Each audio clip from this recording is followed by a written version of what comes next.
82 days since Richard was forcibly removed from his barracks room there on Fort Bliss in El Paso, Texas. He was taken to the basement room, which is the arms room. It is a soundproof room. It's the room of choice to do these kind of things. And of course, we just posted the seal on the door. Uh, we have confirmation that that room was renovated with no expense spared and not following. It was ordered. It was ordered. Um, and without the regular protocols that you have to go through to get bids and everything like that. So Richard's was taken there and his life was taken. That's the crime scene. And then his body was trafficked off of Fort Bliss, and we believe there's organ harvesting involved in this. That's why there was the reports of the dismemberment, and that he was taken over to Mexico for disposal.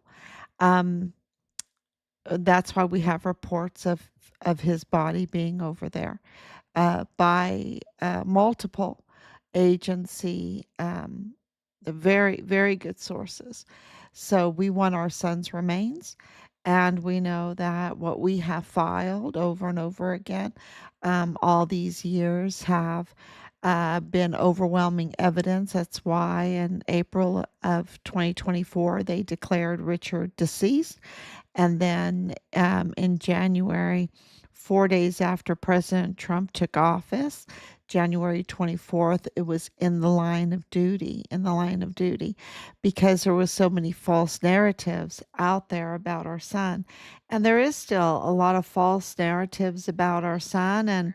Um, and that's really important for people to understand why they do this, that this is a playbook, that when there's a whistleblower, and especially like Richard, that was uh, not uh, not compromised, right? Someone like Richard that was a reliable source, not only that, but had extra weight for his reports because he had such a stellar record. His test scores stellar. He was number one in basic training and number one in AIT. He was the guidon bearer.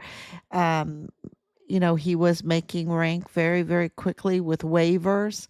They were just waving him through because he was so stellar. And that's why, it's not like me bragging about him. That's not the point that I'm making, even though we're very, very proud of our hero, our son. Um, the point that I've been trying to make all these years is that he was a reliable source.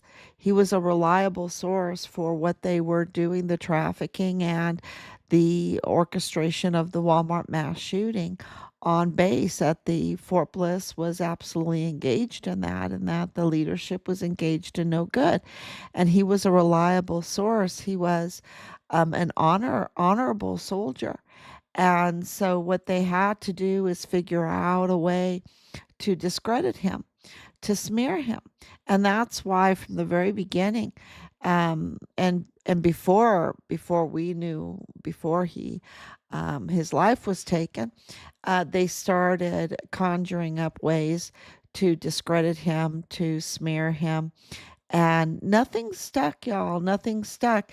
Now, in the documentation that he went through, um, this targeting, it is there, yes, but he's his record is stellar, okay, and it was so stellar that they had to erase the Article 15 with maximum punishment from his file. They had to erase it. And we requested that, and um, they had to do it. So because there was nothing there, there was no, there was just abuse of power there. That was what you saw, abuse of power. So I think that's why they erased it, because they didn't want to show uh, clear abuse of power against this stellar soldier whistleblower under whistleblower protection and what they did to him. Okay, what they did. So, you have to understand that playbook, and it's very, very important. So, um, you know, this is a new year. Happy New Year, 2026. And it's still Christmas. So happy Christmas. Merry Christmas to everybody. I hope you're really listening to the Christmas music. Still, we have it's called the Christmas Tide, right? The 12 days of Christmas. And people want to give up on Christmas so soon, but this is really the celebration, the 12 days of Christmas, to celebrate the birth of our Lord. And so I just want to put that in there because it's been really such a great time, a great celebration. And when you observe the 12 days of Christmas, it takes pressure off of, just trying to do it in one day. So it really is wonderful, and it's a wonderful time of the year. And I just hope everybody is enjoyed it and is enjoying it still. Um, During Christmas, I don't think Maduro and his wife, Nicolás Maduro and his wife, uh, enjoyed it too much. Okay, so a mission, an operation was going on, was happened, and he is now uh, have been indicted. I guess he's indicted, but he has been captured and uh, and then brought to the United States. And there's I just want to I'm trying to wrap my head around the difference between Maduro and El Mayo. And so I thought I would talk about it, right? Let's talk about it. Let's hash it out. I know that this has a lot to do with oil because in Mexico there was so much siphoning of oil, billions of barrels from Pemex stealing from the people of Mexico because Pemex is owned by the people of Mexico, and that was being siphoned and then sold back to. I mean, it's just crazy. It's so crazy, the exploitation of people by these really uh, dirty leaders like the Attorney General Cesar Paneche. Cesar Paneche's mansion was was raided. And he's hiding out in Texas now. But and he was the attorney general. He was a prosecutor when everything happened to Richard. That's why we are keeping a very close eye on everything that happens with him, because he was brought in by the Mormon faction leadership, the highest leadership that is right there rubbing shoulders with Beto O'Rourke, and that's Woody Hunt and Alejandra de la Vega Foster and her husband Paul Foster. Our intelligence has brought it to our attention that that he was recommended from Mexico City to be brought up to Chihuahua, Mexico, under the new Pan Party of not Cesar Duarte. He's been arrested too now, right? He's been arrested too, but no, it was under Maru Campos Galvan, and yeah, that's wow.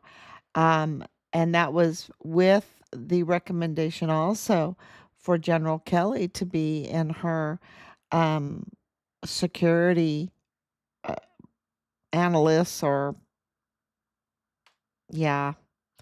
Um, I have to look at my notes. I'm trying to do everything by memory, but he's absolutely uh, General Kelly. Every time I mention his name, it makes me so.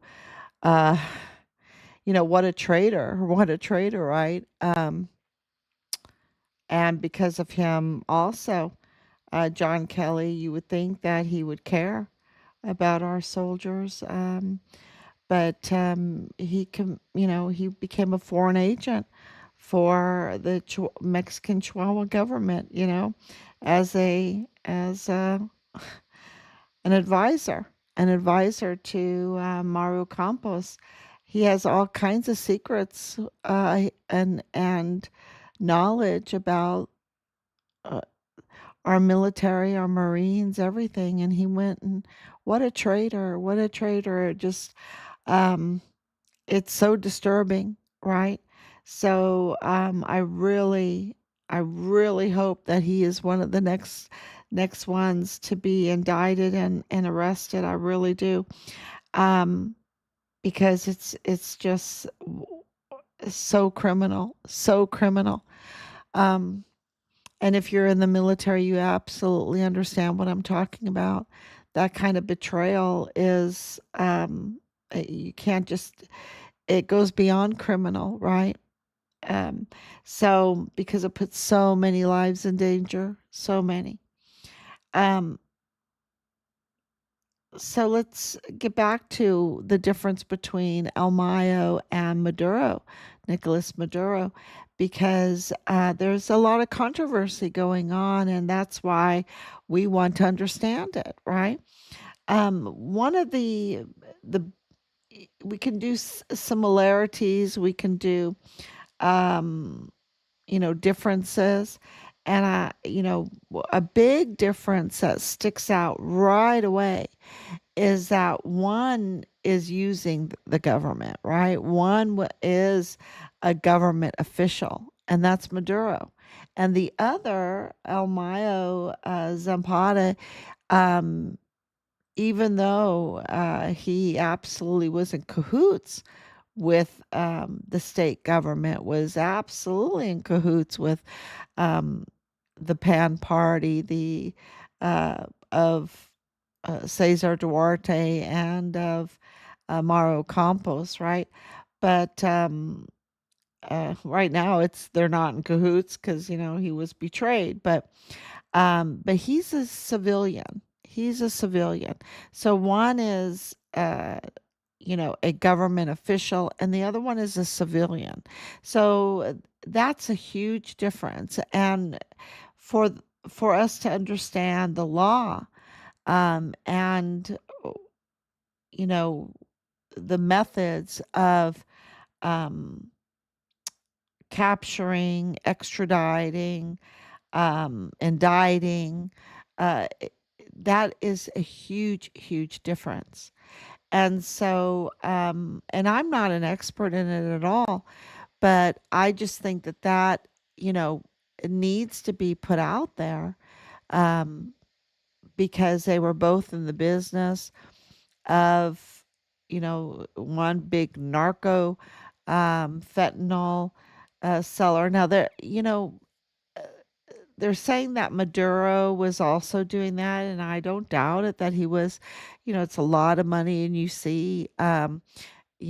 we know that the Chihuahuan government was all about it, right? We know that Fort Bliss was all about it, that El Paso's all about it. We know that Fort Huachuca's all about it. They all like the criminal trafficking. It's a lot of money. Um, and that's why they want to affect the elections and everything. Um, so I have no doubt that Maduro was involved in that.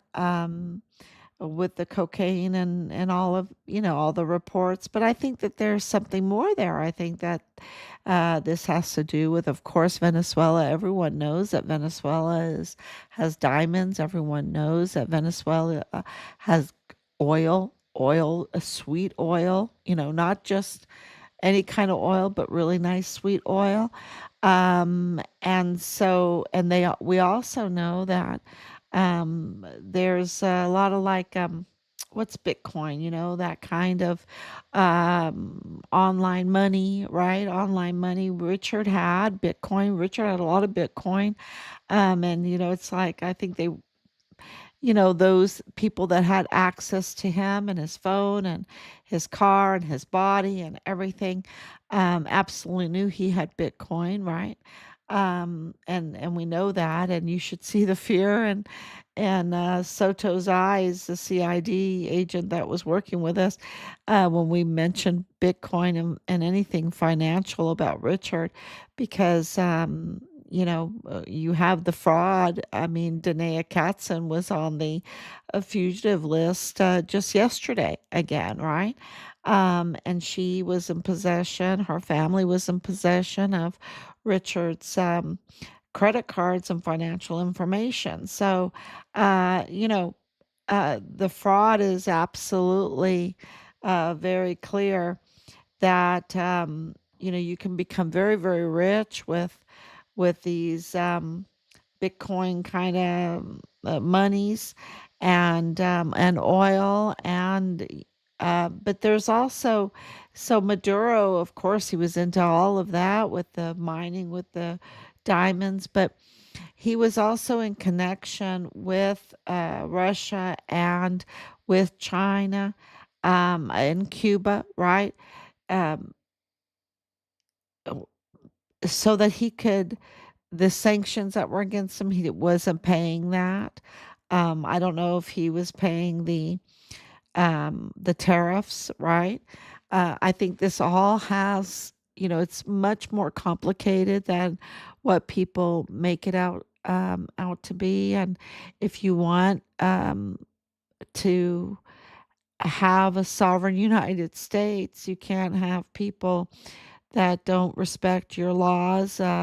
If you if they're going to cheat when it comes to sanctions um, or the tariffs and everything. Now you could argue with me. This is just a discussion, right? This is just a discussion to put it out on the table. Let's absolutely. I want to know more about it, because I've been listening to Tucker Carlson, calling Maduro conservative.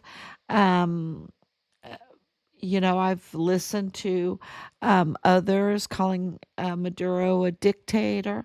Um, the big, so I'm trying to hash out, and I think it's important because it's important to Mexico, it's important to Panama, um, eh, it's important to China, which is important. All of this has to do with the Mormon faction that absolutely um, was involved in the taking of our son's life. We know that Connell Wetton, um, and being the FBI, leaked our son's name to the cartel. We know that General John Kelly was Southcom. Southcom, is South America, right? Is Panama. I would really love to see the whole border of Southcom, the whole area that he knew so much about, and I'm sure it has to do with Venezuela, right? Colombia, all of that stuff. So, you know, uh, this is, I'm not saying I'm right about something or I'm wrong about something. I'm saying uh, th- the discussion for the differences and the similarities between El Mayo Zambada and Maduro is worth talking about, right? It's worth talking about to get a fuller knowledge to really drive those that have our son's remains to give us our son's remains. We want our son back, right? We want our son. So I know that with Maduro, I know that with El Mayo, it's about drugs, it's about the online money like Bitcoin, it's about the oil, it's about this huge billion uh, profit trafficking, criminal trafficking. So, and it has compromise so many that you have the tampering of elections in order to keep it going. You have um, the orchestration of the Walmart mass shooting to keep it going, right? And that fake narrative. You have the psyops of taking whistleblower lives, like Glennon Oakley Jr. I really believe that that was a psyop against him. And I know for a fact it was one, it was a code red with our son, and there's many more involved in all of this, and their aim was to keep the trafficking going, right? So to tamper with the elections to keep the trafficking going, to absolutely have control over the law enforcement and a judicial system so that they, will never be held accountable, so they think. Um, and uh, you know um, and why? What is their real aim? The billions that continue to have all the billions of money? Well, okay, you can say, yeah, yeah. Access to all the oil, the power, the guns, the this. Yeah, I think so too. But I think their golden goose or their real aim, their real, and I shouldn't have called it a golden goose at all. I take that all back. Um, but I think that evil, their real evil intention is um, is absolutely to get access to children because they brought in so many children, 500,000 children in just like what, 2 years, um, so many children, and our information, the way they're targeting them, and our information, witness information, intel information, is that what was happening on Fort Bliss to these children? It was so bad, y'all. It was making people shake. It was making people wet themselves.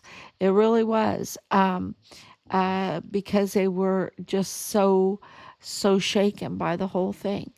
And I think it's access to children. And I think that that was the main reason why Richard stood his ground, because he knew children were being hurt. And that's a consensus in our family. They were like, maybe Richard would look the other way for this or that, but not if they're hurting children.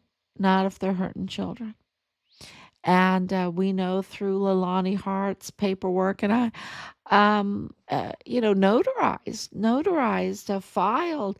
I mean, her guide to her coach to file it was her cousin, who she was having um, an intimate relationship with, and that was Tavita Nusa. He was, that's been all confirmed to us, and he was coaching her to get that legal paperwork in, where she's just accusing Dallas Hart of the worst type of crimes between brothers and father, worst type of crimes against other children, right?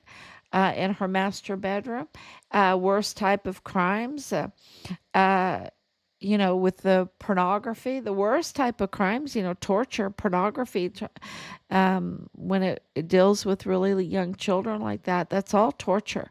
And so she, is panicking because that's the same time period of what happened to Richard, and she's submitting it. Right, they're trying to cover themselves from this horrendous crime, and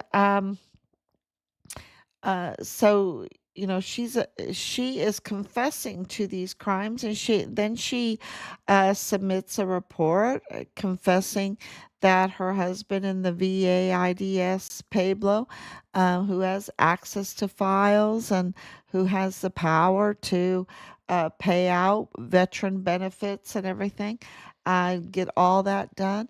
that he's using that fraudulently, that he is absolutely forging things, that he is, and she's saying it, not me. I'm not saying it. She has said it, and she's saying it in official documents.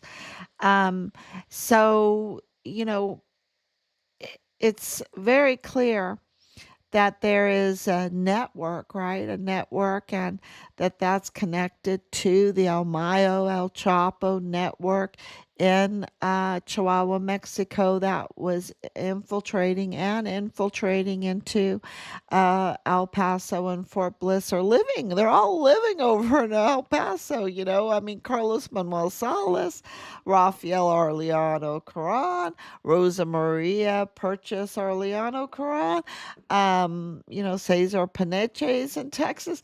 I mean, they're all, where does Cesar Duarte's wife go when she is being indicted in Mexico? She goes to Miami.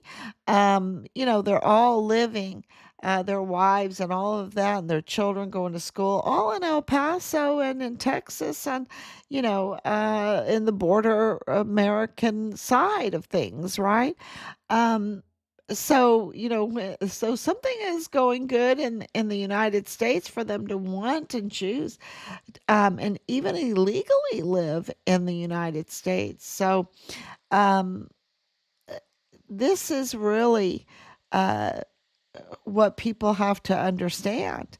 I don't think they're going and living in Venezuela, even though they're absolutely connected with that, right? Connected with that.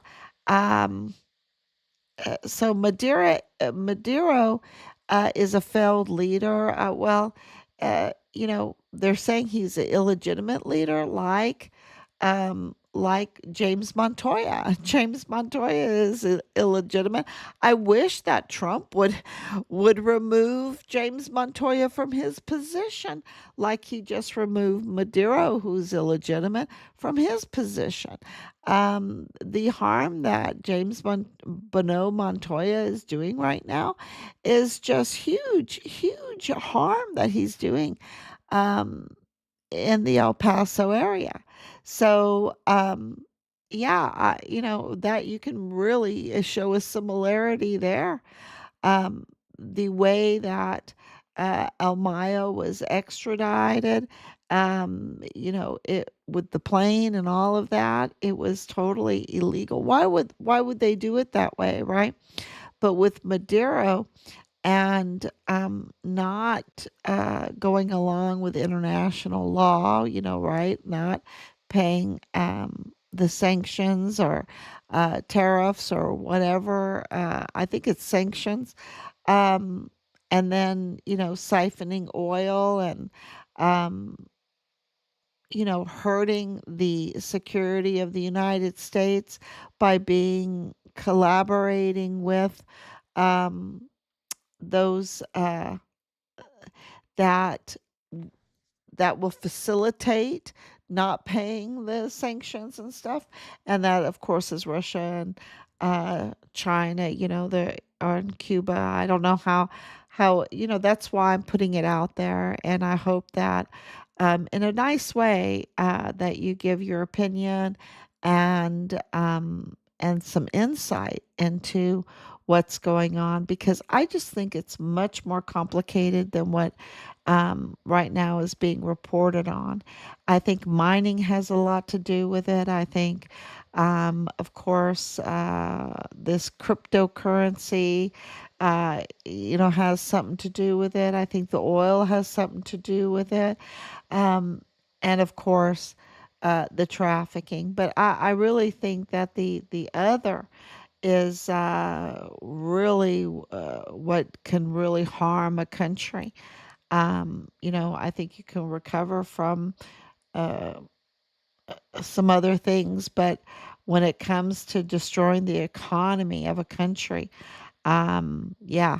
Uh, Even though, Tucker is saying that Maduro's pretty conservative, doing all of these things that we should be doing, um, uh, you know, uh, I think that that's just too simplistic of a view. I think there's other things to take into consideration if he's trying to thumb his nose up at the United States, especially when the United States gives all this money, right? So yeah, it's going to be an interesting discussion moving forward, and I think we're going to get more insight with that. I know that this is really going to play a huge role in Mexico, in Chihuahua, Mexico, and what's going on at the border. And so we're really praying that it will add pressure, add a driving force to get Richard's remains released to us. That's what we're praying for. So thank you, Laura, for coming on. Thank you, Danielle, for coming on. Thank you so much, everybody, and I hope that you have a great evening.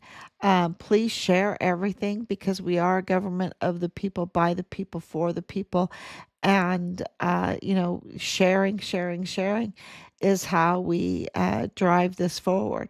So thank you so much. God bless you, and I will be back.